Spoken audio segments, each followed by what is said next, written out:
Well, good morning or good afternoon to those of us in Europe, and welcome to today's Quincy Institute Book Talk. My name is Zach Paikin, and I'm a research fellow in the Grand Strategy program here at QI. If you're joining us today for the first time, we are a transpartisan think tank in Washington, D.C., that is working to build a world where peace is the norm and war is the exception. In our research and writing, and through our advocacy efforts, we aim to promote ideas that move U.S. foreign policy and national security policy away from global domination and military adventurism and toward a new strategy of diplomatic engagement and national defense based on the interests of the American people.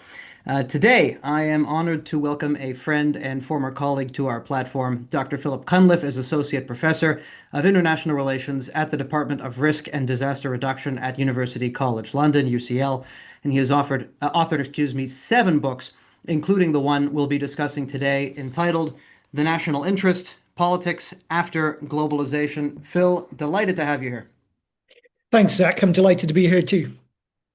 Awesome. Let's get right into it. So you write in the introduction to your book that over the last 30 or so years, the political community with which individuals have been encouraged to identify themselves has usually been either subnational, that is to say, based on ethnicity, sexual orientation, etc., or supranational, such as diaspora groups that transcend borders, or loyalty to the cause of universal human rights, things like that. And you say that those political identities, quote, have shown themselves to be dead ends, end quote. And in their place, nations have to be built, in your words. Tell us what you mean by all of that.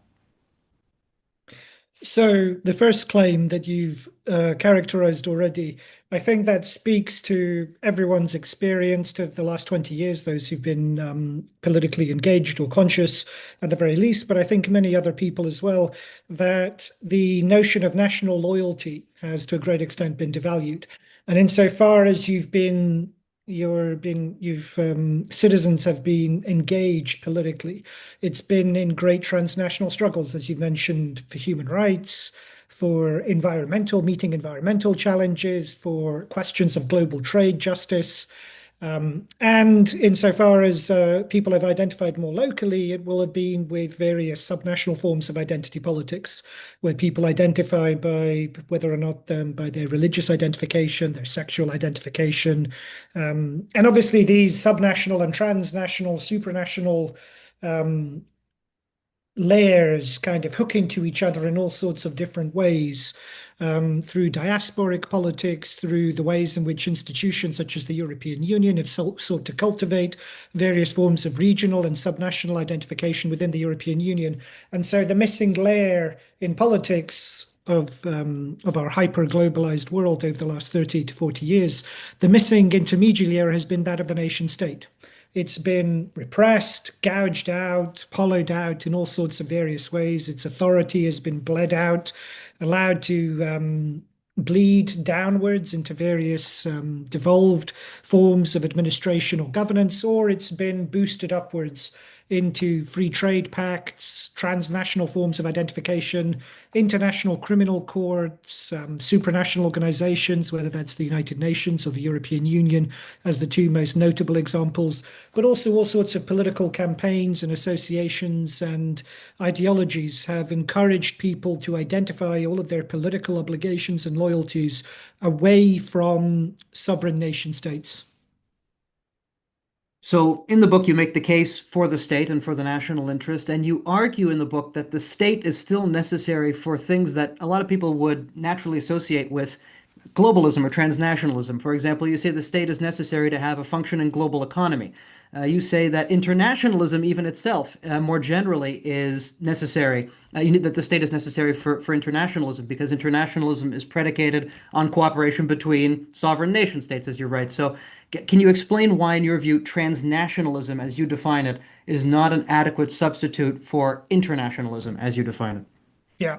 So I think transnationalism, I understand as a kind of political cooperation, political identification that cuts across nation states orthogonally or will in various ways disassemble them and introduce political kind of competing political loyalties away from the nation state.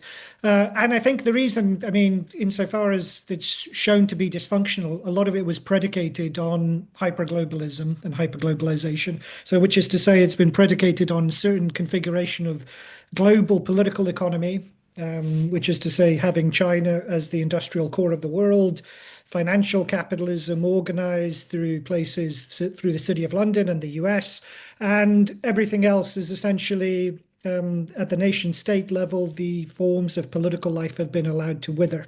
And so, in that context, transnational, obviously, as the global political economy has been transformed, at least since the great financial crash of 2008, as well as since the lockdowns, 2020 to 2022.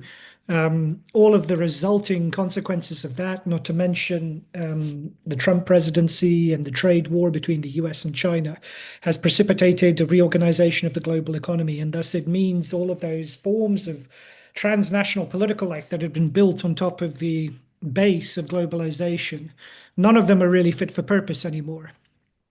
In any case, I mean, I think there were plenty of criticisms you could make about them in terms of their unresponsiveness to popular input, the lack of democratic accountability, the classical forms of political association in terms of transnational politics would be various kind of international regulatory bodies, trade agreements, and the various kind of backroom deals that would be associated with that, or alternatively, NGO campaigning groups, large charities, and developmental projects, none of which are based on democratic political life. Democratic political life is still overwhelmingly associated and channeled through the instruments and institutions of the nation state. So insofar as transnationalism is substituted for national politics, it's also meant a repression of democratic accountability, popular input, and public oversight. And so flowing from that, as you indicated with your first question, my claim is that because nation states have been so hollowed out over the last 30 years, we're in the position where we need to engage in a politics of nation building. It's not simply sufficient to make kind of just assert the significance of nation states. It also requires building the institutions of national representation, encouraging and incentivizing people to re-identify with national political life. Insofar as they have political loyalties and political obligations, they should be primarily channeled through the institutions of national politics. And that is a predicate of internationalism. So it's important to stress that I'm not making the case for parochialism or falling back behind fortifications and trenches, which is often the way in which these kinds of arguments are caricatured. What I'm saying is it's the precondition of international cooperation. International, obviously the suffix or the prefix inter means between nations. That's the origin of the term, which is coined by the utilitarian philosopher here at UCL, in fact, Jeremy Bentham. And the idea was that was the basis for cooperation between independent nation states. Transnationalism, or supra, which means above in Latin, is about getting away from cooperation, a more horizontal and egalitarian vision of international cooperation. So if we're going to have legitimate and democratically accountable forms of international cooperation, then we need to return to the nation state. That's the kind of paradox of the situation that we're in at the moment. The only way to renew international cooperation, to make it meaningful, effective and legitimate, and to withstand the kinds of populist insurgencies that I think we're seeing around the democratic world, is to renew nation states. Got it. Okay, I think we've got a strong sense of your book's core thesis at this point. Let's talk about the historical context a little bit that you outline in the book. Most people would reflexively trace the origins of today's transnationalism to the late Cold War and the post-Cold War periods with the rise of neoliberalism, globalization, etc. But you, in the book, see the dawn of the Cold War itself as having laid the foundation for transnationalism. And specifically, you write, and I quote, "For all the intellectual revival currently enjoyed by realist theorizing," and realism being the traditionally seen as the interest-centric analytical lens in international relations theory, "it's striking how far," you write, how far discussions remain anchored around transnational alliance structures inherited from the 20th century, notably NATO, and the best means to keep them intact, end quote. So why do you think that is? Yeah, it's a good question. I see the birth of transnationalism coincides in the Cold War period. It coincides with the peak of democratic enfranchisement. So by the time you reach roughly the mid 20th century, most Western democracies have extended suffrage to include women, and they've abolished, chiseled away at various kind of property qualifications and various kinds of restrictions on citizens' rights to political participation. And obviously, in the States, you get civic and racial emancipation as well over the course of the 50s and the 1960s. And it's that period that also coincides with the substitution of nationhood with ideas of the free world or the West in the discourse of public life in Western democracies. And so those two things seem to me to run in parallel, which is to say that the more that nations become sites of democratic accountability, the more that political elites fled the political pressure that they were subject to at the national level. And they cultivated new forms of political allegiance and identity that were less susceptible to democratic pressure from the bottom up. And so it is in the 1950s and the 60s that you see, particularly in the context of the Cold War, you see the rise of these transnational political identification, the West, NATO, the free world, and so on. And at the end of the Cold War, obviously, all of these kind of get boosted up to a higher level where the West becomes the international community writ large and is broadened out to include a wider range of allies in the wake of the West's Cold War victory. So it's in that context that I think transnationalism has deeper roots than neoliberalism, though obviously neoliberalism reinforces that trajectory. So my concern is that those structures have been built in such a way that they're very institutionalized, and it means that these institutions have developed very thick crusts, and it means correspondingly that foreign policies, diplomacies, defense policies have become insulated from democratic pressure. And that's very visible. I think NATO isn't the most striking, but by far from being the only example of this.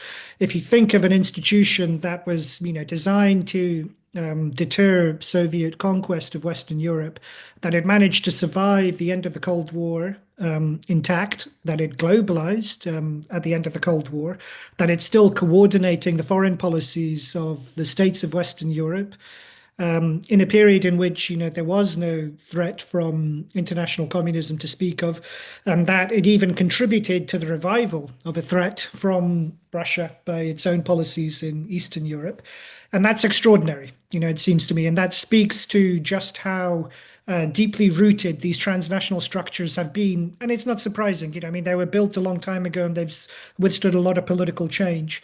So it's in that context, I think, that we have the difficulty of adapting foreign policy and diplomacy to an era in which these institutions inherited from the 20th century are no longer fit for purpose. Just to dig a little bit deeper on the first part of your answer, you make a very apt observation in the book that in the late 19th and early 20th centuries, it was the nation that was the preferred political vehicle of liberals and of the propertied classes, whereas internationalist movements like socialism found more support among the property less. And World War II seems to have changed all of that. Now we have a world where the working classes are embracing nationalism and populism in opposition to a transnationalist and globalist liberal elite. What is it exactly that caused such a profound change in the alignment of those economic and political forces? And what does that tell us about liberalism, by the way, about its convictions and its beliefs and how wedded it truly is to them if it can, engage in such a profound volte-face, as it were? Yeah. So again, it's a great question, and this is tracing the deep roots of some of the problems of our time. So the swap over this, this I take from the historian Perry Anderson, and I developed this. I kind of elaborate on the thesis in the book, but the swap over happens roughly speaking around the Second World War. So in which you have the triumph of Stalin's vision of socialism in one country. at the one end of the Cold War. And at the other end of the Cold War, you get the disintegration of nation states. So many of the independent nation states of Europe are either overrun or occupied in the course of the Second World War, and so their legitimacy fades away. And in the process of Nazi conquest, you get essentially the institutions are laid for the future European Union. The experience of industrial cooperation on a continental level there's kind of a deep memory of that among the industrialists and the bankers and so on of Europe, and so that lays the grounds for the European cooperation in the aftermath of the Second World War, though obviously under the more benign aspects of American hegemony rather than the barbarism of Nazi rule. And so all of it hinges around the Second World War, and that lays the kind of ground for this switchover in terms of the political polarity. And it's in this context that you have this retreat, a political, like I say, kind of a retreat of the political elite gradually over the second half of the 20th century from the pressures of accountability. And then on the other side, the only kind of political claims, vestigial political claims that majorities of people are left with in Western countries is their democratic rights. So as politics becomes more transnational, it's left to the kind of professional middle classes, those who have greater resources and capability to participate in public life. As trade unions are hollowed out as a result of neoliberalism, again, the kind of representative structures that would have integrated working class people into political life wither away. And so with the result that you have the ground is laid for these great populist insurrections that we've been going through for 15 years or so now, in the Western world at least. So the context is, it's said decades ago, but it's only in the aftermath of the decline of American unipolarity that I think we have the opportunity to reboot national politics in the Western world. Got it. You also write that after World War II, the national interest gradually evolved into the doctrine of national security. And as a result, intelligence agencies, defense industries, national security bureaucracies, they all spring up and they begin to treat the national interest as if it were a thing rather than a political claim. Can you explain? I mean, you talked about this a little bit already, but can you explain what you mean by that? Because a lot of people might be inclined to push back and to say that states have, to some significant extent, permanent interests. I mean, this is Lord Palmerston's very famous quip, right? We don't have any permanent allies, just permanent interests. What do you mean by all that? Yeah, so if we think of the national interest up until the middle of the 20th century, what's remarkable about it in the modern era is its tremendous flexibility. So you have all sorts of alliances that break down, or new alliances are formed. And you have the famous claims about the sacred egoism of nations to choose their own destiny. You have Palmerston's claim when he says we have permanent interests. We have no permanent friends or enemies, only permanent interests. What he means is very much he understands the idea of national interest, of a foreign policy that's tremendously fluid and flexible, that seeks to take advantage of even relative even delicate shifts in the balance of power that open up opportunity for a nation state to advance its interests and its causes, that those should be seized. And that changes by the time you reach the Cold War. You've got rigid alliance structures, which are induced by bipolarity. You've got very large alliance systems that lock states into these commitments that endure for decades and decades, and not just NATO. You've got the Warsaw Pact on the other side. You've also got the Southeast Asian Treaty Organization, the kind of NATO regional equivalents that the US built around the world, as well as with Japan and with Australia and New Zealand. And so you've got these inflexible, rigid institutions and foreign policy commitments, and they correspond with the development of Cold War security states. Large bureaucracies, military industrial complexes, security agencies, intelligence agencies. So you have this whole paraphernalia of a national security state that essentially petrifies the national interest. And so instead of this kind of flexible political calculus that's always alert to changes in the political landscape that would open up opportunities for your nation state to shift in accordance with a shift in the balance of power. Instead, you've got rigid constraints set on what is seen to be permissible or legitimate. And that, I think, reflects what, as I put it in the book, the confiscation of the national interest by national security, the national security state that emerges in that era. Or, the deep state would be another way to kind of refer essentially to the same phenomenon. So if we're going to have a national interest, it means breaking out of the framework of national security thinking. It needs to be something which isn't seen to be the property of bureaucratic planners and foreign policy specialists and think tanks. It needs to be something which is seen to be the property of ordinary citizens, that ordinary citizens are entitled to reflect on the national interest and to put forward their claims for what they want their country to be in terms of the national interest. Got it. We've got a question from the audience from Antonio Meloni, and he says, "Do you think that?" And it's a good segue to the next segment of our panel. In fact, he asks, "Do you think that the concept of the national interest and its application necessarily excludes globalization and liberalism, or can these trends actually come together in some areas?" Yeah, again, it's a great question. I don't think I don't think the national interest excludes globalization. I mean, if we think of the first era of globalization between, say, 1870 and the outbreak of the First World War, you have a global economy which corresponds with a much more confident claim for nationhood and a much more vibrant and vigorous assertion of sovereign interests in that period. So I don't think the two things are necessarily at odds with each other. It does mean that whatever global economy would emerge in the aftermath of a national interest politics, it would look very different. And we're seeing that in any case. You're seeing kind of critical supply chains being coiled back within the borders of nation states. You're seeing this phenomenon of friendshoring. You're seeing the claims of national interest being asserted over various critical kind of industries associated with national interest, national defense, and so on. So it would look different, but it doesn't seem to me that it's incompatible with extensive levels of world trade. And indeed, it's obviously in the national interest to have to allow a certain development of a division of labor, to allow for the benefits of mutual cooperation in trade. And I would even go as far as to say it will be better if we have a clearer sense of the national interest. Those things could be improved. We don't need to take them for granted as they're given to us at the moment. Got it. The Quincy Institute was founded to help bring America's so-called endless wars to an end. And one of the other things you note in the book is that wars have continued to be just as frequent since the national interest was abandoned in favor of transnationalism as the primary reference point for statecraft. And in fact, you also said not only have wars become more frequent, they've also tended to last longer as they began to be fought on ideological grounds rather than on national interest-based grounds. So Western-led state-building efforts in Afghanistan and Iraq come to mind there.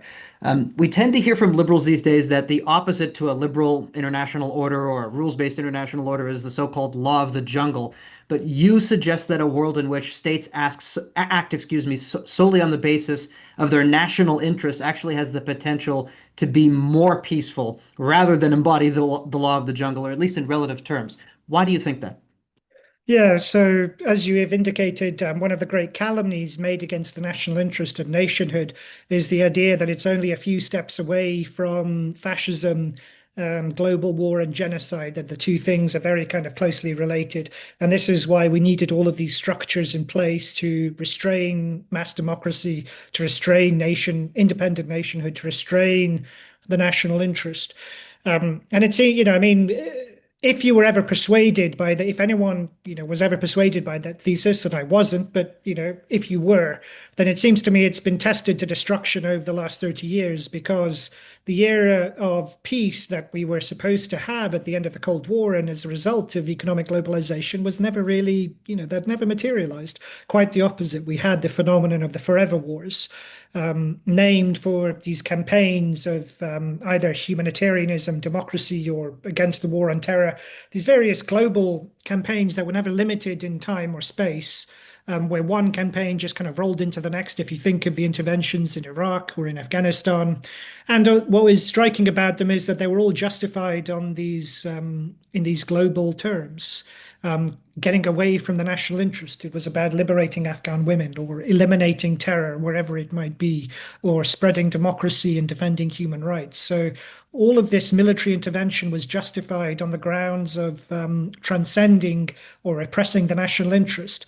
And so that promise seems to me to have been exposed as false, that a world without national interest is in fact a world which is in many ways more violent and less restrained. And I'm not promising any kind of utopian world beyond war with a claim for national interest politics, but at least I would suggest that at the very least, if we have conflict, we could expect that it would be easier in a world of national interest politics to restrain war because it would be limited to the claims of defending of what is in the interests of the people of a particular state, rather than these kind of cosmic global goals of ending terrorism, fighting evil, combating dictatorship and tyranny. Because that is a world of endless war.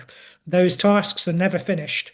And it seems to me they're deeply dangerous to any kind of sense of restraint or sobriety in foreign policy. Excellent. Thank you. Let me ask you a different question, and let's turn our focus a little bit inward now.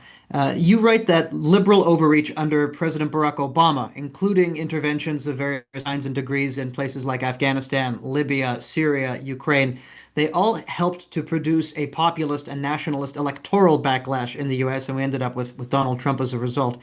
How much, in your view, does foreign policy and by extension, the national interest actually matter to voters? How much are voters actually looking to see that their leaders are acting in the national interest? Yeah, so it's one of the cliches of political science, that voters never vote on questions of foreign policy. I've never been persuaded by it because it seems to me to misconceive the way in which foreign policy figures in the calculations that people make. So I think the idea in political science is people only vote on bread and butter domestic issues, really, and that foreign policy is just this kind of messy backdrop. And that never seemed to me to really capture the full dynamics of what was at stake, because the forever wars of the last 30 years, they were predicated on the idea that there was no qualitative improvement possible in the living standards and domestic arrangements of Western political systems. That's the end of history claim. The West won the Cold War, and therefore there was nothing you could really do to fundamentally improve political and social life in the West. And all that was left was essentially exporting human rights to more backwards places. So it seems to me the claim, the end of history politics very tightly bound together foreign policy with a certain presupposition about domestic politics at home, that there was nothing left that could be done. And in defending the human rights of people, in saving strangers, as it were, defending the human rights of people far away, it was a way for political elites to distance themselves from the claims of their domestic constituents. Your rights matter less to us than the rights of Afghans or Somalis or Haitians or whatever it might be. So that political structure of globalism was it bound together the domestic and international politics in ways that aren't easily captured in the usual lenses that we've deployed so far in political science. So I think the two things are, in fact, very intimately intertwined. Now, asserting a new politics based on the national interest in an era where universal norms and international law are being trodden upon, presumably is going to be an uphill political battle. And you write in your book that nationalism has, quote, long since lost its association with modernization, development, and progress, end quote, and is, I quote, now cast as the outlook of closed markets and closed minds better suited to ethnic warlordism than modern states, end quote. And at the same time, however, you note that Western populists have undertaken no meaningful political departures from the transnational structures inherited from the era of globalization, and that populists tend to invoke, in fact, a moral or civilizational discourse rather than a nationalist one in the face of challenges, for example, such as mass migration. So my question to you here is, Where exactly is the reservoir of popular support for the national interest going to come from if neither liberals nor their illiberal populist opponents are really prepared to rally behind it? Yeah.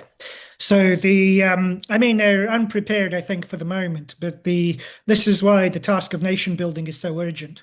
So the constituency for the national interest, insofar as we need one, and I think we do, that needs to be cultivated and built.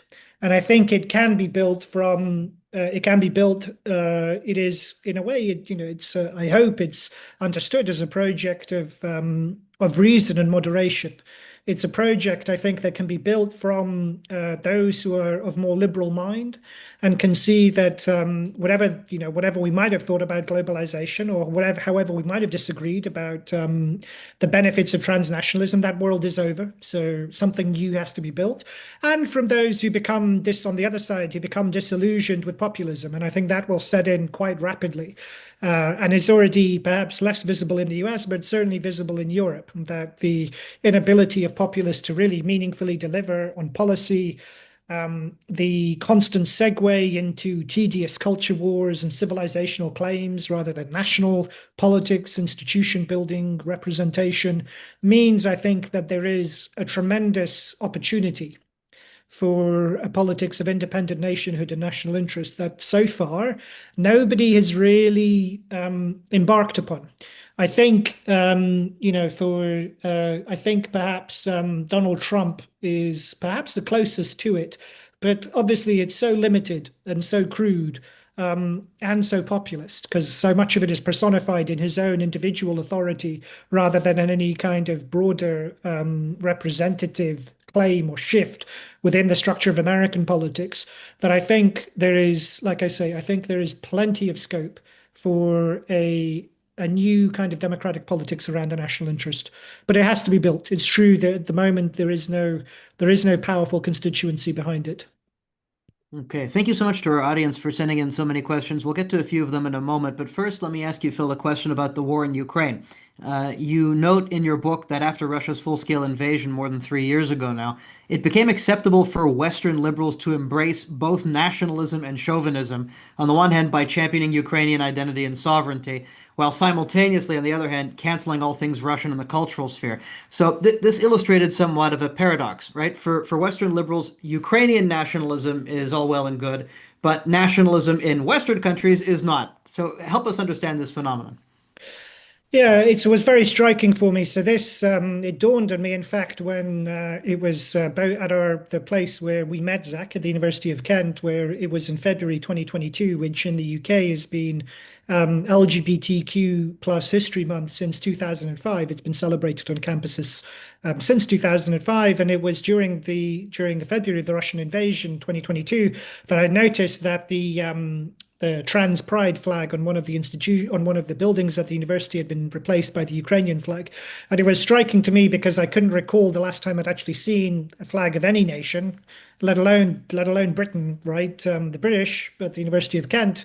So it was very remarkable to see a national flag on a British university campus. But at the same time, it couldn't be the national flag of the country the university was in. It was the national flag of another country. And so it got me thinking as to what are the circumstances in which it was legitimate to be patriotic, or to defend the claim of a particular country rather than some kind of transnational or global cause. And it seems to be it was only legitimate to be patriotic on behalf of another country, and in this case, Ukraine, during the site of the Russian invasion. So it seemed that struck me that it indicated that there was a fumbling back towards the politics of nationhood, but that there was still this cariness about expressing nationhood, patriotism in straightforwardly national terms. It had to be projected, kind of safely accommodated or packaged through by being projected outwards on behalf of another country. And so the flip side of that was, as you indicate, this tremendous wave of chauvinism, which has abated somewhat. but cancelling Russian conductors or, kind of very strikingly, it was all associated with high culture, kind of trying to cancel Tchaikovsky, Dostoevsky, Tolstoy from the libraries, exceeding anything that I'm aware of that was reported even during the most bitter days of the Cold War, because it was understood that the Russian people, Russian society could be detached from the Russian government. And we seem to have lost that insight during the most recent kind of era of new geopolitical rivalry with Russia. So it seems in that context, it's very important not, I think, to allow ourselves to be led astray by displaced patriotism and all of the weird kind of convolutions of identity politics, but that we should be in a position to claim nationhood for ourselves. And this might strike some of our listeners, some of our viewers as unusual in America, where patriotism is much more common, say compared to the European Union. But even in America, I think it's at least as an outside observer, I'm constantly struck by the way in which the American flag is only claimed, the stars and stripes, tend to be claimed by the Republican right, say, rather than by the Democrats or by a broader swathe of American people. I mean, I'm thinking, say, of the anti-ICE demonstration some months back in California, and those scenes where the demonstrators were waving Mexican flags. And it was just extraordinary that you would have, kind of an attempt to defend people in America, but using the flag of another country. And that is a legacy, it seems to me, of the era of globalization, where people don't associate with the country in which they are citizens or trying to become citizens or claim citizenship rights. And it's that I think we need to get away from if we're to have a meaningful revival of democratic politics. Well, let me build on that. We've got a couple of questions from the audience that I'm going to paraphrase here. One has to do with the left's opposition to Brexit in the United Kingdom. But let me talk about it in terms of the sense of belonging or attachment to the European Union. What's wrong with democratic nation states coming together and agreeing on certain international, intergovernmental, some supranational, if that's what they desire, and they want to implement that on their own, structures like that, and creating some kind of a European demos, some kind of a European sense of identity. And then there's another question here that says, is not implementing the UN Charter part of the national interest in the post-World War II era? Why should we not identify, yes, as national citizens, but with those internationalist goals as well? Yeah. So, with the case of the European Union, if the European Union was ever in the position to substitute the nation states of Europe with a larger demos, then I think that would be worth entertaining. They've had plenty of opportunities to do so at least since 2008, if not before, because the great challenge of the financial crash and the sovereign debt crisis that followed it in Europe in 2015 was the need to build a fiscal union to complement the monetary union. And they've constantly avoided that fiscal union, let alone a kind of a European demos to match the monetary union. And so you've got to ask, well, they've had more than 10 years, right, to make some moves in that direction. And I think the reason they don't is because it is a congenital feature of the European Union that it is designed to avoid building a new demos. What it really is, the European Union, my reading of the European Union is that it's part of these transnational structures that we talked about just now, a way of avoiding the democratic pressures that come at the level of the nation state. It's designed to outflank democratic pressure at the national level. And therefore, to build a demos at the European level would only be to reproduce the very problem to which the European Union was conceived as a solution, which is to say democratic accountability.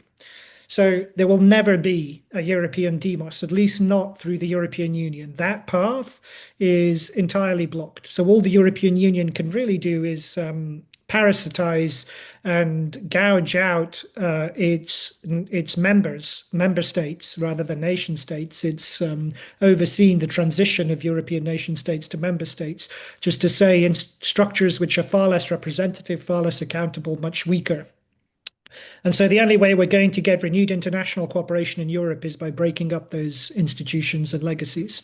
And with the United Nations, it's obviously its burdens and its structures of control are far less than the structures of the European Union. But I think there's a case to be made for the United Nations as well, given how much of its authority rests on the will of the permanent five members of the Security Council, how much political right and legal claims are challenged through them. It seems to me that you could make a very compelling case that national interests are not served by being integrated into structures in which you're compelled to give way on very basic questions of sovereign rights have to be alienated to a directorate who happen to be the victors of the Second World War, you know? Sure, no question that the Security Council is in need of reform, and we talk about this a lot at the Better Order Project here at the Quincy Institute as well. But at the end of the day, putting aside the need for a more inclusive UN, there still is the foundational document. There is the UN Charter, and if everyone stuck to it and implemented it, we'd have a more peaceful world. Is that not in the national interest of all member states of the United Nations? I'm not convinced we would have a more peaceful world. I think the closest that we've come to the vision of a more kind of peaceful world is the era, at least in terms of the United Nations, when you had the greatest degree of cooperation between the P5. That was the era of the Forever Wars. And that was the era in which you had, there was very few, the veto was cast very few times, and you had tremendous cooperation among the P5 to legitimate their interventions in each other's spheres of influence, you know. So you didn't have the vetoing, Iraq is an obvious example, but, China and Russia abstained from the opposing the NATO intervention in Libya, which was completely disastrous. You have all the kinds of interventions across that era by Russia in their near abroad, in the Caucasus and Central Asia. You have the various humanitarian interventions launched by Western states, which are supported on the other side, or at least they're not vetoed. And so that seems to me this kind of the vision of the original UN vision was that of a trusteeship of the powerful.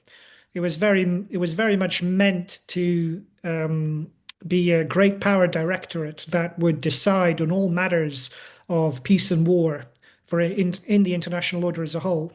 And that might have fitted a world of bipolarity. But it doesn't seem to me it really fits the world as it is now.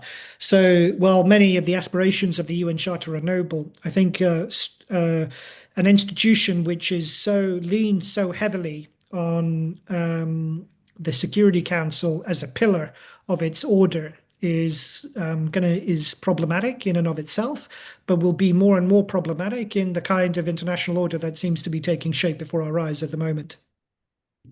We have a question from Wolfgang Strick, and he asks what about countries that are composed of two or more nations? So, we're thinking about my country, Canada, for example, Belgium. Is there such a thing as the national interest to speak of in that case? I mean, besides, let's say, national unity, but national unity is almost more of a state interest than it is a national interest. This is obviously a topic that's extremely relevant to Ukraine as well. So how do you conceive of the national interest in the context of multinational polities?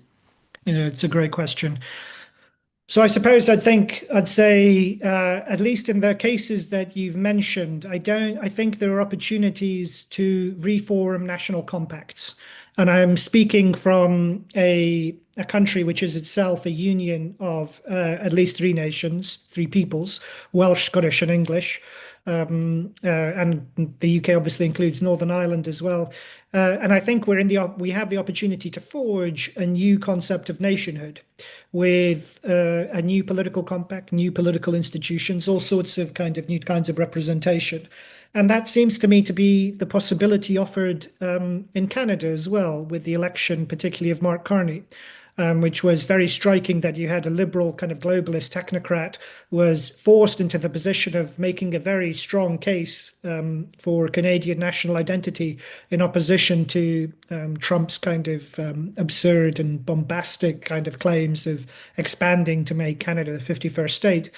And that seems to me to lay the ground, if Canadian citizens, including all of the recent arrivals in Canada as a nation, that gives an opportunity to renew the kind of the compact between the Quebecois, the Anglophone Canadians and Francophone Canadians, as well as extending to include all of Canada's recent new arrivals. There's an opportunity for a new nation in a new world order.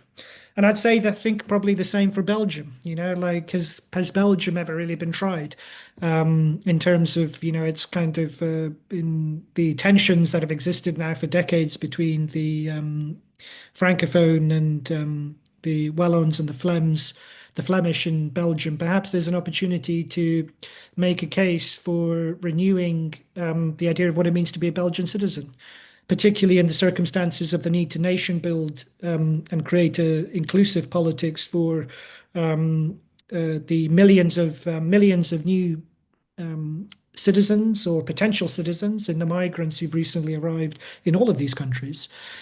So I think there's a possibility for new nations ahead of us, rather than simply thinking about how we kind of patch up the nations that we've inherited from the past. Fascinating. Thank you. Let's go back to the theme of Europe, which we were discussing. Russia today is weaker than it was during the Cold War. The United States, in relative terms at the global level, weaker now than it was 20, 30 years ago. Sounds like the conditions would be ripe under those circumstances for a new interest-based Gaullism or Ostpolitik on the part of the Europeans. Yet we haven't seen that. Why is that? Yeah, I think that speaks to partly it's a question of political timidity, but I think that speaks to the strength of the transnational structures that we've talked about, which continue to align European politics in particular with the legacy institutions of the 20th century, and in particular with alignment with the US. So it's much more difficult to kind of see an assertion of independent national interest-based politics in circumstances in which you're locked into the European Union. So you don't have the discretion to say set your own interest rates, and you're also locked into NATO, in which American kind of domination is more complete than it has been for many years, I think. And so you have the consequence of humiliations endured, say, by Germany with the bombing, the blowing up of the Nord Stream pipeline, Donald Trump's kind of imposition of effectively compulsory arms purchases from European states in order to offshore the costs of maintaining the proxy war in Ukraine. So in those circumstances, you have the costs of transnational politics become greater, and the need for a national-based politics also becomes correspondingly stronger. And so far, though, nobody has stepped up to the challenge to actually make that case for a new kind of Gaullism or a new kind of Ostpolitik. Let's get a sense of when you're talking about creating new nations, just what really is involved in all of that, just how high the stakes really are. Because you mentioned, for example, that launching a new industrial policy to compete with China won't be enough to revive nation building. I mean, already, the revival of great power competition sounds like it's, all encompassing. And indeed, it has come to dominate much of global affairs, especially under the Biden administration. So why do you believe that such a massive undertaking is not enough to, revive nation building, to revive, the national interest, et cetera, especially because great power competition sounds like it's all about realism, about the national interest, et cetera. Yeah, so it's two things. So with the industrial policy, though I'm, obviously the devil is in the details with industrial policy, but I'm broadly supportive and, sympathetic and welcoming to new projects of industrial policy. And certainly I think they should be entertained and supported as much as possible, depending on the national context. But the sheer productivity of modern industry means that the new industries of the future that will be built under new kind of trade barriers, trade protections, and tariff walls, and so on. If we are successful in building them, they certainly won't be reliant on massive labor integration in the way in which it was up until, say, roughly the 1970s or so, from the start of the Industrial Revolution up until the middle of the 20th century. Simply because manufacturing is just far less labor intensive than it used to be. So all I'm saying by that is that we cannot rely on industrial policy to be an engine of national integration. It requires more than just, devising a few white papers about reshoring critical supply chains or something. It requires a much more ambitious vision of social policy and economic policy. And the second point is that one of the claims in the book is the need to push national interests beyond the realm of foreign policy and diplomacy. I think thinking in those terms is to think in terms of the national security thinking inherited from the Cold War, but rather that national interest is a broader claim about democratic revival. And it's something which I would like, I think, any citizen who's politically conscious, politically engaged, politically interested, can press their claims for what they want to see in terms of the national interest. So I can't, in fact, I mean, I do this when I talk about the book, I ask the audience and I say, is there any domain of public life that would not be usefully subjected to the test of whether or not it meets the national interest? And, I struggle to think of one. I think every major public debate, certainly in Britain at the moment, say free speech, mass migration, academic freedom, civil liberties, energy policy, energy independence, foreign policy, all of those debates, all of those realms could be usefully improved by folding them through the question of whether or not any particular policy meets the national interest. So I would like the national interest to be an expansive framework for politics as a whole, not just something which is about foreign policy. Excellent. Thank you. Let's wrap up with a topic that's very dear to our hearts here at the Quincy Institute, which is the theme of foreign policy restraint. You write in the book, and I quote, "It is easier to observe the national interest in its absence and failure than in its effective execution," end quote. And this is an issue, and you point this out explicitly, in fact, that this can be seen as an issue for restrainers because restrainers are often seen as being a group. I disagree with this characterization, but they're often seen as a group of folks who are known for what they're against, the status quo foreign policy of the US, rather than what they are for. What's your recommendation to restrainers in the policy world? How should they navigate that challenge? I mean, it's a problem I think which everyone encounters with national interest politics, that it's very easy to identify mistakes. It's very easy everyone's against the Iraq War, particularly retrospectively. Everyone kind of sees now that Afghanistan was this kind of forever war, this endless crusade. And that's much more difficult to identify where there's a clear-cut case of where national advantage might lie. And I don't think there's any easy answer on that. But in terms of a national interest, I think if it's framed in terms of a national interest, politics, then even if any particular policy might not be the correct course of action, it is nonetheless framed in terms that mean it is open to contestation at the national level, and that it's open to contestation by any citizen in principle. Any group of citizens, any political party, any group of any interest group that has if it's framed in the national interest, it seems to me that is a much better way to have open up the possibility of course correction, of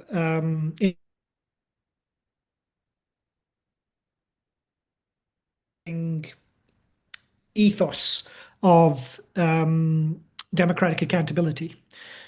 So it's more important the framing, I think, than the any specific kind of that every specific course of action has to be impeccably correct.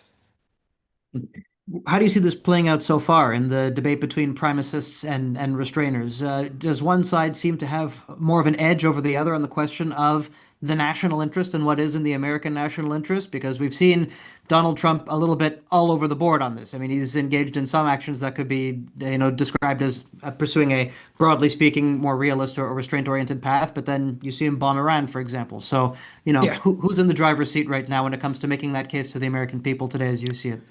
Yeah, I think that is still an open question, precisely because you say because of Donald Trump's erratic politics, which he can thus far at least he's been able to withstand it because of the way in which he's cultivated a political persona which is built on precisely on being erratic, on being unpredictable, on this kind of buffoonish charisma.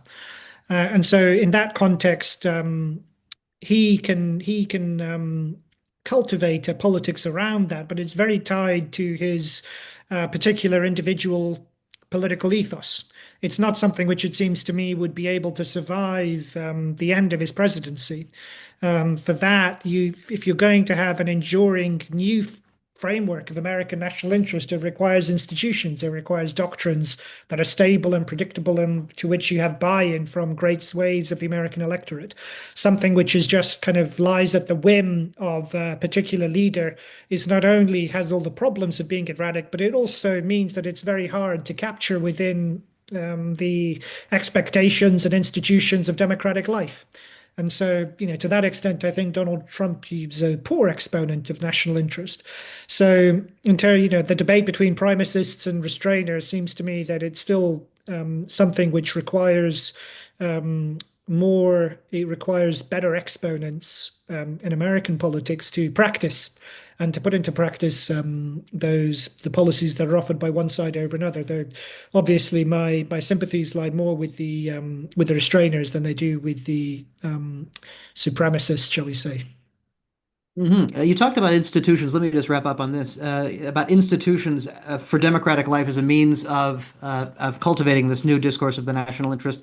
I assume those institutions would include established political parties, and in the United States, for all the changes, in the two major political parties, you still do have those two traditional political parties as an anchor. Whereas in France, for example, the traditional parties of the left and the right have been completely decimated in favor of personalist politics of the center, the far left, and the far right.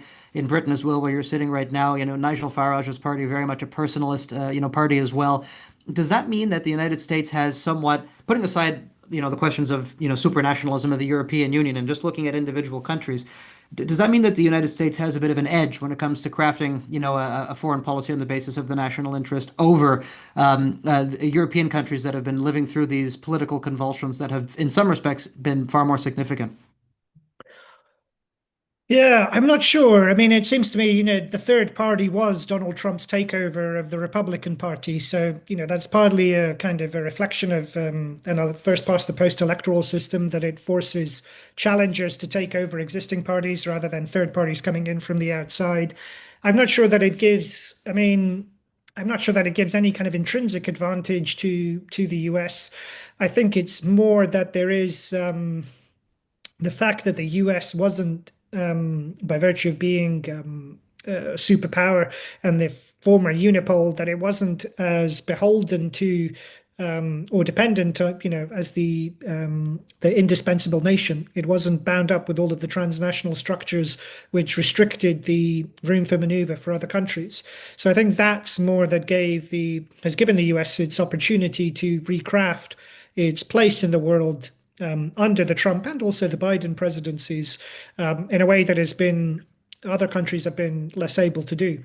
It doesn't mean it's impossible. It only means that the institutional barriers are larger, perhaps, but it doesn't mean that they're insurmountable, particularly because, as we can see, they're crumbling all around us. And all it requires is political leaders and political parties that are willing to take advantage of the new terrain that's opening up before them, both in terms of foreign policy rewards, but also in terms of electoral wins. If the case is made and put before electorates, I think they will see its advantages. But so far, our political elites haven't been willing to break out of the timidity and also their expectations of dependence. They're in a world of globalization. Everyone is used to America or Brussels, or Washington or New York or Geneva. Everybody is used to political authority being somewhere else, and that everything is aligned at Davos or somewhere else. Nobody is used to actually expecting to meet the demands of voters or reshape their policies in response to voters' demands. So when they start doing that, then I think we'll be at least a few steps further ahead down the road. And you think that has the potential to shape, indeed, the relative balance of power in the transatlantic relationship, perhaps globally as well. Whoever develops the political will to seize this initiative first, irrespective of the structural balance of power right now, that gives that, party, in effect, significant, political advantage, as it were, you would say. Absolutely, yes. There will be, I think, as they say, the rewards to first movers will be tremendous in this particular political configuration that confronts us at the moment. Excellent. Okay. Well, I came to know you as a Marxist scholar, but that's a very agentic analysis rather than a structuralist one. So wonderful to see. Pleasure to have you again. The book is The National Interest Politics After Globalization, published by Polity Press in 2025. Thank you so much, Phil. This has been a really enlightening discussion and a pleasure to have you here on our platform. My pleasure. Thanks to you, Zach, and to all the listeners and viewers.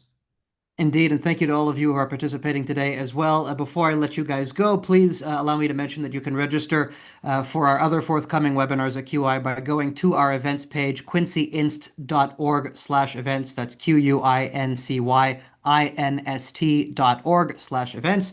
And you can also subscribe to the Quincy Institute mailing list from our homepage, quincyinst.org, to receive invitations to all of our events and to follow our work more generally.